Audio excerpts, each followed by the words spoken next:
and welcome to Long Live the Queen, where we talk about the women who made history. And by we, I mean the royal we, because it's just me. Today we're going to talk about Anne of Brittany.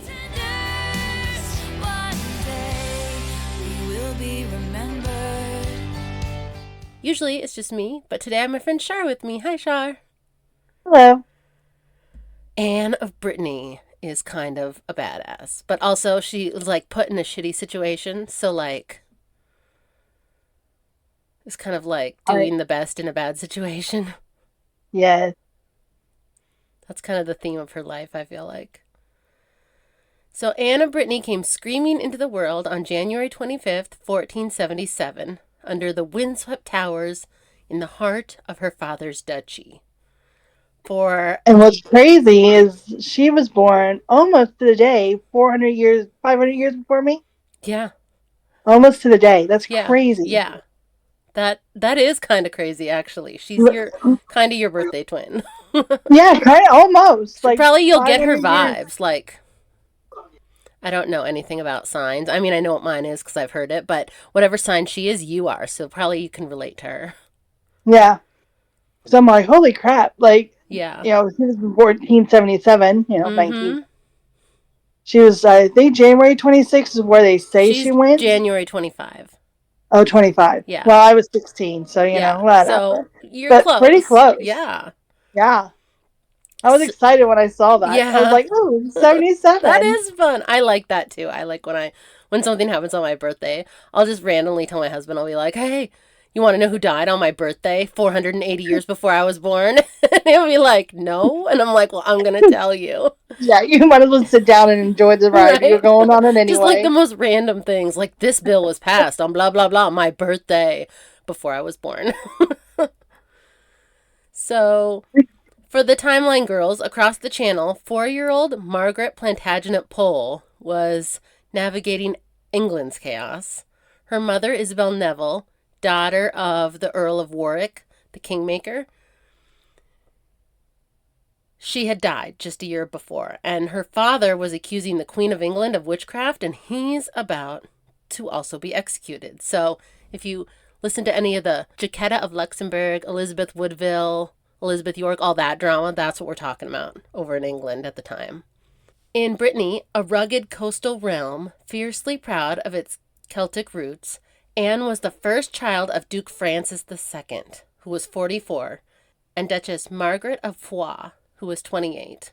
And they've been married 3 years, and she's their only baby at this point, which is alarming when you need heirs, preferably male heirs. And so she was born into this duchy that France really, really wanted, and England really, really wanted, and they really, really wanted to stay independent.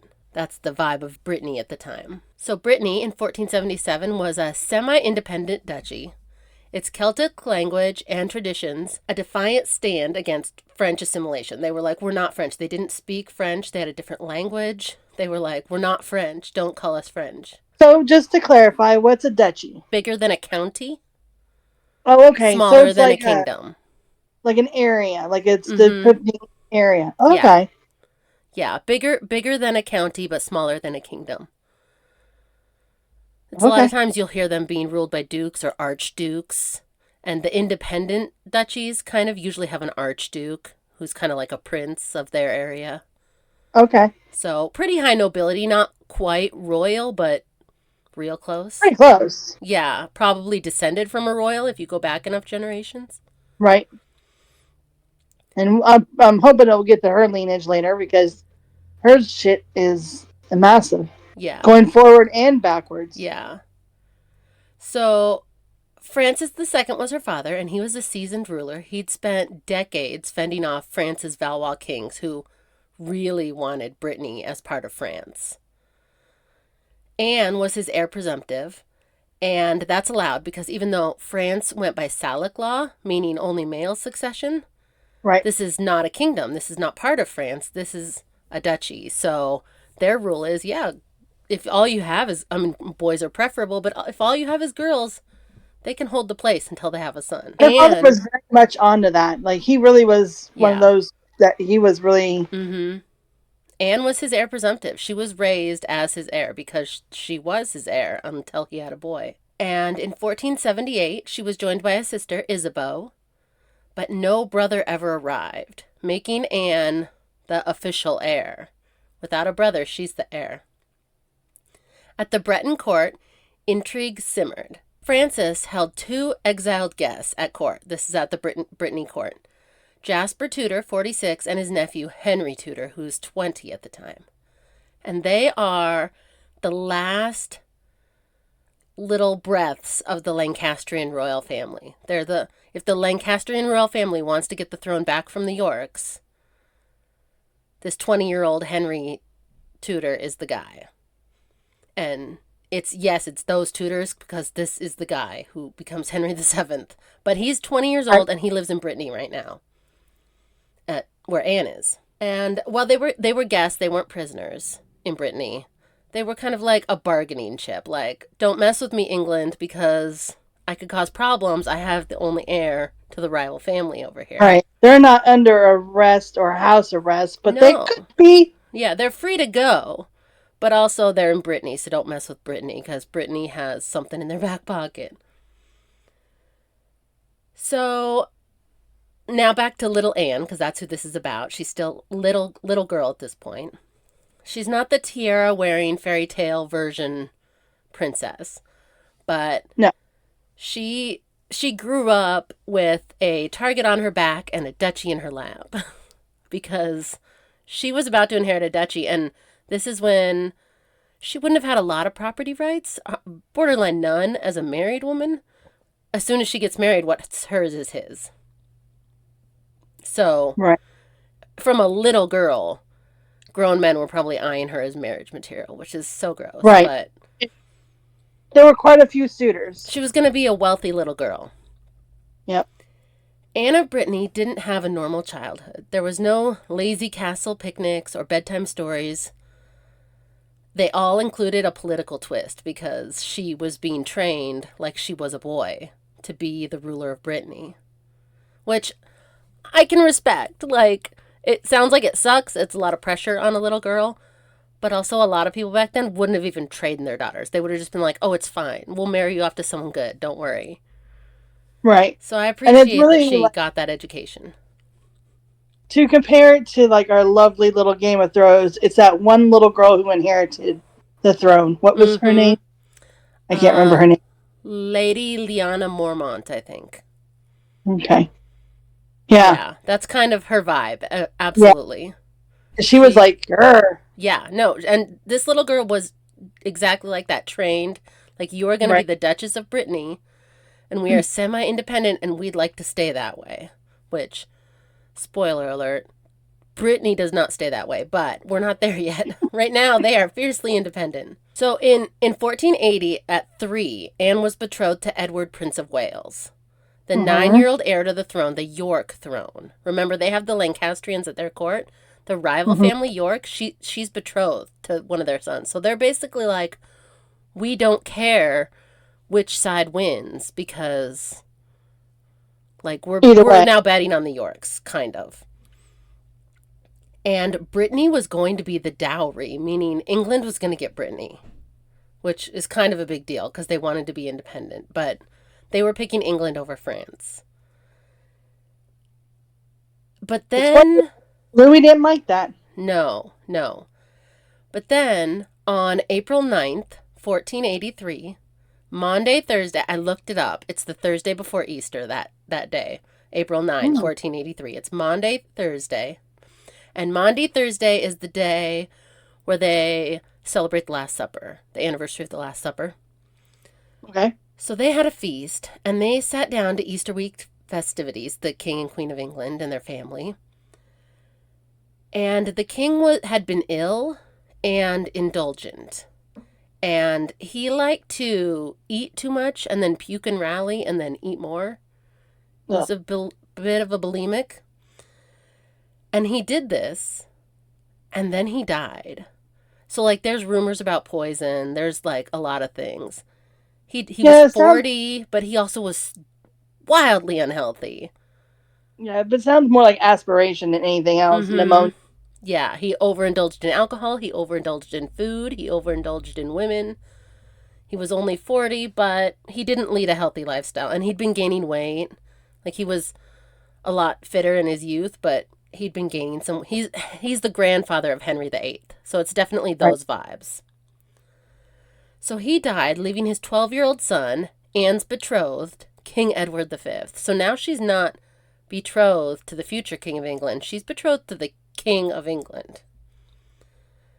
And the king is dead. Long live the king. But chaos erupted, and Edward V's uncle Richard, Duke of Gloucester, seized custody of the boy king and persuaded the Dowager Queen to hand over her younger son also, and they became the princes in the tower, even though one of them is the Right. king, right? Right. So she was engaged to the older of the princes in the tower, King Edward. But then they disappeared, right? So now Brittany is mad. Brittany's like, you bitches. Our Duchess was supposed to be your next queen, and you just disappeared her betrothed. They were really mad. So they funded a rebellion by the Tudors that they had at court. They're like, okay, that was the last straw.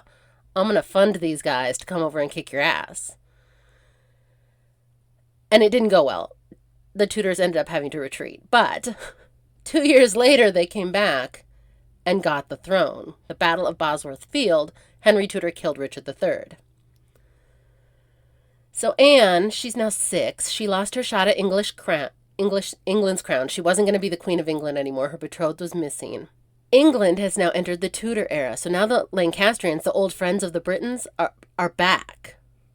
Remember, they were living at the Britain court, but Right. now he's the King of England. He's King Henry VII. So her dad was like, okay, well, we still have to find a husband for Anne because her husband's still MIA and we'll never find him probably. He's probably rumored to be dead by now. Yeah, I mean, yeah, they have no idea where he is. Nobody's seen him. So Anne was trained to rule from the time she could hold a quill. Her lessons included Latin, French, Breton, history, and political survival skills because she'd probably need it. In February 1486, Francis named 9-year-old Anne his heiress officially, like he signed the will and everything's going to Anne.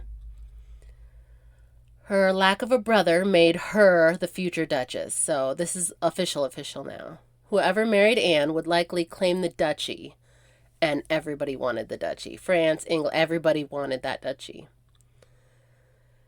So he basically was like, I'm giving everything to Anne, so whoever wants to marry her can have all her stuff. Anne's mom, Margaret of Foix, gave her a solid foundation in faith and education, but she died when Anne was just 10, on May 15th, 1487. Anne's mother, Margaret, 38, died, and she was interred in this, like, super magnificent tomb. It was, like, next level. And barely a year later, Anne's father died in September Right. of 1488. So Francis, 35, was struck down by illness or injury after a French campaign. So it could have been like dysentery, it could have been a wound. He went to war, he had illness or injury afterwards and died. And he was laid to rest next to Margaret, next to that magnificent tomb, in that magnificent tomb. And Anne is now 11. She's the Duchess of Brittany. And both her parents are dead. So this is like the start of a Disney movie. Like an orphaned duchess who has to like figure shit out. But Kind of a dark Disney movie if you want. I mean, dark, but like what happens at the beginning of Frozen? What happens at the beginning Right. of like most Disney movies? Those Right. bitches are almost all orphans. Like Cinderella's dad died. Her mom was already dead. Belle's dad didn't die, but her mom was already gone, and her dad was struggling. I'm telling you, Disney movies are dark. Like Pocahontas didn't have a mom. Mm-hmm. Yeah, it's like weird if both your parents live till you're an adult in a Disney movie. Yeah, and then Bambi had the baby daddy. He wasn't really Yeah. around. Yeah, the deadbeat dad and the dead mom. Yeah, deadbeat dad. That's the word I was looking for. Yeah. Deadbeat dad who didn't show up until mom died. That's some bullshit. Yeah. So Anne was crowned Duchess of Brittany at 12, which they would have considered a legal adult at that point, which is crazy. And her crown was a lot, and her responsibilities were more. And advisors tried to pull strings. Like, foreign princes lined up to claim her hand. This was like, I don't know, people were waiting in line to offer their marriage proposals. Now I didn't read anything, but did she have like a guardian? No, she had advisors that were just like left over, her dad's advisors that were still there. Right, but not like a. No, because she would have been considered a illegal Okay. adult at 12. Okay. So this really is like Lady Lyanna Mormont. Like, she's just a little girl running this duchy. So she was crowned just days. It was February 10th that she was crowned, so it was just days after her 12th birthday. Yeah. And her sister Isabeau, 10, was her only family. But in 1490, at 12, Isabeau also died. So Anne would have been 14 at this point. She had no parents, no siblings, just distant aunts and uncles that were very far away. She didn't even know. And I'm telling you, this is sort of like Frozen, except if like Anna had died when she got frozen on that lake. Yeah. Like, both her parents died and then her sister died, and now she's just a duchess, like, alone at 14. So by the time most girls are worried about their first crush, Anne of Brittany was negotiating with emperors. At 13 or 14, she was planning to get married. And with everyone gone, Anne entered her teens completely alone, at the top, no parents, just her crown. She signed a proxy marriage to the 28-year-old Holy Roman Emperor, Maximilian I. Ballsy for a 14-year-old to just be like, hey, guy twice my age who's the Holy Roman Emperor, let's get married. But she felt like she Well, needed the protection. yeah, I think also like not only the protection, but I think she even like made a deal that like Brittany would be independent Mm-hmm. She did because she with the emperor, yes. right, She didn't want it to be just absorbed by the empire. right, Yeah. Oh, and and she Maximilian was 31. So he's 31, she's 14. And Maximilian, this 31-year-old Holy Roman Emperor, he's the father to a 12-year-old son, Philip the Handsome, from Juana La Loca's episode of Why Am I Mad, Philip? So this is Philip's dad that she's engaged to. And Philip's like a 12-year-old. But also Anne's like 13 or 14, so she's basically the same age as her stepson now. France didn't take this news well, because if the Holy Roman Emperor got even minimal in control of Brittany, they were on France on two sides. And France was like, absolutely not. Like, the Empire's trying to swallow us up too. Absolutely not. This can't happen. And so they went to war over this marriage. France was like, absolutely not. We're stopping this marriage. The Holy Roman Empire can't have Brittany. Right, but it's a by proxy marriage, so. Yes, they hadn't consummated it. It wasn't legal in the eyes of God, but it was legal in the eyes of the court. Right. A proxy marriage is a legal marriage. It's just not a complete. It's like you could take it back if you jump through the right hoops. Yeah. It will become important later. So. Well, I would argue even if it had been consummated, it would have been taken back later. But you think? But yeah, I think. And I think at the time, France was stronger than the Roman Empire, the Holy Roman Empire. But that doesn't last for long. So I would argue, yes, it would still be taken back because France won the war. And that was the deal. Like, now we won the war, so I feel like the Pope would have waited until France won the war and then been like, sorry, France won the war, so I guess you can't be married. So, freaky Pope. Anne was no longer married to Maximilian, except that she was. Right. And the French were like, how about this? How about you marry our king, 21-year-old Charles VIII? Which, I guess is closer to her age. She's 14. He's 21, but her other husband's like 31. Right. So she is now married to the French king, but she's also still married to the Holy Roman Emperor.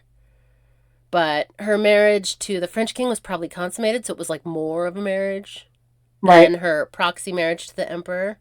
Right. But even in defeat, she made demands. She negotiated clauses to, again, protect Brittany's independence. Her Mm-hmm. people, her culture, their language. She was like, I will marry you, but Brittany is staying Brittany. It's not going to be part of France. They're not just going to be absorbed. And she's still only 14. She's like a little girl, but she's still holding, like, she was definitely raised to think, like, Brittany should not be part Right. of France. Yeah, that was a big thing with her dad. She was all Yeah. like, he was very adamant about making Mm-hmm. sure Brittany stayed independent. Please, please, And please, please. now Philip the Handsome's no longer her stepson, except he sort of is. But they were Yeah. asking for that to be deleted. So her coronation, if it happened, because we don't even know if it happened, was a muted affair, and it was overshadowed by Charles fighting the emperor. The marriage clauses included protecting the duchy's laws and taxes, so they couldn't even raise taxes there. Like, she checked all the boxes. Yeah, she was very much into keeping her people safe. Mm-hmm. But Charles treated her as a trophy. Like, she was the trophy he got for winning the war. And in October 1492, and every time 1492 comes up, 1492 is a big year. It comes up a lot. So in 1492, 10 months after her wedding, Anne, at 15, had a baby. So this was like an immediate baby, basically. But tragedy loomed because in August 1493, Prince Francis was stillborn. So, and then in 1495, a princess arrived, also stillborn. So this isn't going to plan exactly. It gets really sad here for a while. Yeah, in December 1495, Dauphin Charles, who's by now 3, her first baby, he died of the measles. So at Right. 18, she had had 3 pregnancies. She had had no living children. 2 of them were stillborn. One of them survived to be 3 and then died of the measles. And she's just like, this is shit. Like, I'm the Queen of France, but this is shit. So now Anne, at 19, had another baby, Dauphin Charles, in September of 1496. But he died at just 13 months, likely from some kind of illness. I mean, honestly, this is the time when an ear infection could kill you. So how many babies had an ear infection? Like, tons. Right. And there's no penicillin, so it could kill you. In October 1497, Dauphin Francis was born, and he died within a month of his birth. And in March 1498, a daughter, Princess Anne, was stillborn. So at 22, Anne had endured 6 near full-term pregnancies and had no surviving heirs. So this is like the Catherine of Aragon situation, where she Right. just kept losing her babies, and her longest-lived child reached the age of 3, but none of them had survived past that. And they wondered if she was cursed. There was rumors that she was cursed. And with every loss, Brittany's hopes faded because she's the last heir. If she doesn't have a baby, Brittany goes back to the French crown, probably. So on April 7, 1498, Charles VIII, at 27, struck his head on a decorative doorframe. There was these things in the corners of the doorframe that would round out the doors, like they'd kind of round off the corners. He hit his head on that part of the doorframe. That's why they took them out. I mean, that's not why they took them out, but that's probably part of the reason they took them out. People were sick of hitting their heads on them. So You hit your head on something like that. He wasn't paying attention. He hit his head on a decorative doorframe. And then he went to his tennis match. He played a full tennis match. And then on the way back home from his tennis match, like, he's at the palace. It's not like he's not at home, but on his way back Right. to his quarters from the tennis match, he fell into a coma. And then he died 9 hours later. He didn't starve to death. He fell into a coma and then died right after tennis. Yeah, he had a brain So bleed. maybe, but modern day technology tells us that hitting his head on the door frame like that probably couldn't have caused that kind of damage.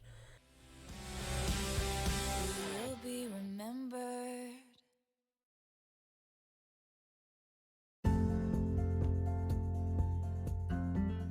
Thanks for listening.